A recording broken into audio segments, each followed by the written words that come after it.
And as always, you never know what's going to show up. And so I wanted to talk with Ross about this. Isn't that fun? Hey, Ross. Hi there. Okay, so tell us about this. Well, this is a 1991 Nissan Figaro. It's a special project car by Nissan, one in four of the Pike series of cars.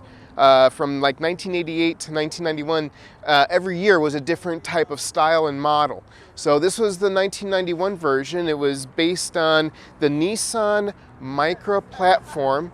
And so everything transmission-wise, engine-wise, is completely modern for 1990. But the rest of it was based on a design of just style and quality of life. So there were only four colors of this car. This one is a rare color, the Topaz Mist. You probably may have seen a mint green one, there was a blue one, and there was a very light gray one, meant for each of the different seasons. Nice. They were originally going to build about 12,000 of them in total, but the demand was so high that they boosted it to 20,000 cars, and it was afforded by a lottery system. So where was the primary market for the car? Was it here? No, it's Japan only.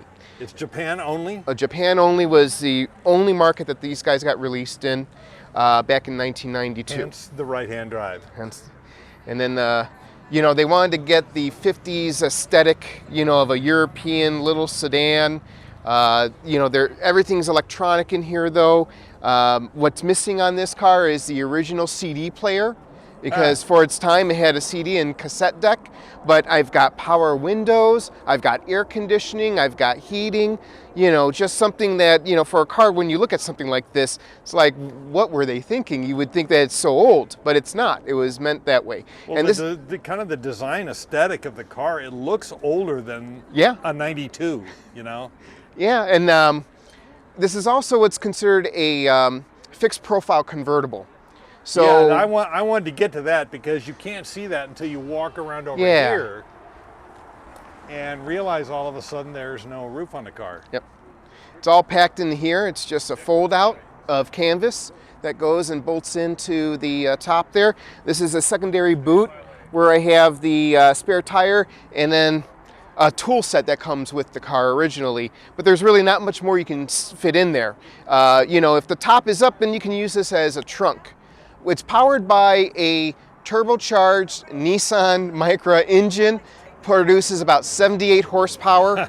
So, you know, I can maybe get out of the way of somebody in a modern car. But for the most part, it still has a little bit of pep. It's a 3-speed automatic. So, you know, it goes about to 3,000 RPM is the standard when you're at 50 miles an hour. It gets a little louder when you get on the expressway because now you're at 4,000 RPM. But it's still a great little cruiser. It's a fantastic car just to go get Starbucks in. People are always talking about it.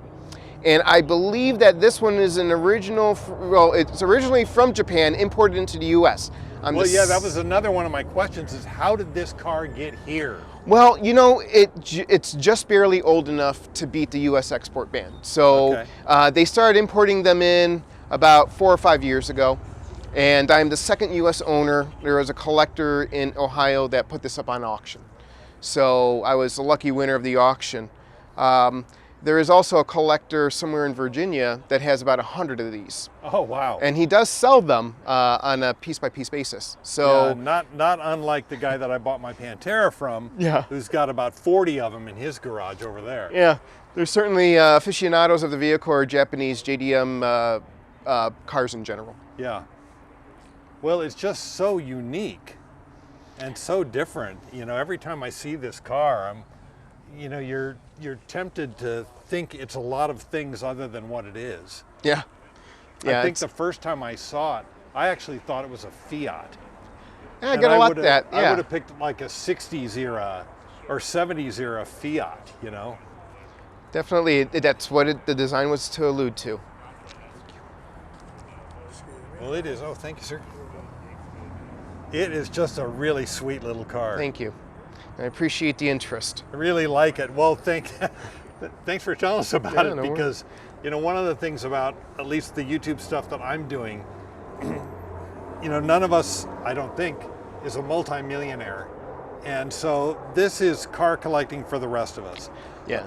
You find something that you like, something that tickles your fancy, and you drive it, you buy it, you drive it, you have fun with it. And, I don't have a garage full of Rolls Royces and Lamborghinis and all of that stuff. Yep. But I got what I could afford.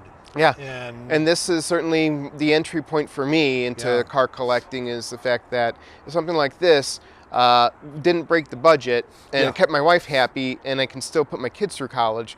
But I would hope that maybe one day it'll appreciate in value enough to. But for right now, I'm not interested in selling it. This car's too much fun. And it's a real attention getter wherever you take it. Absolutely beautiful. Thanks for telling us about it.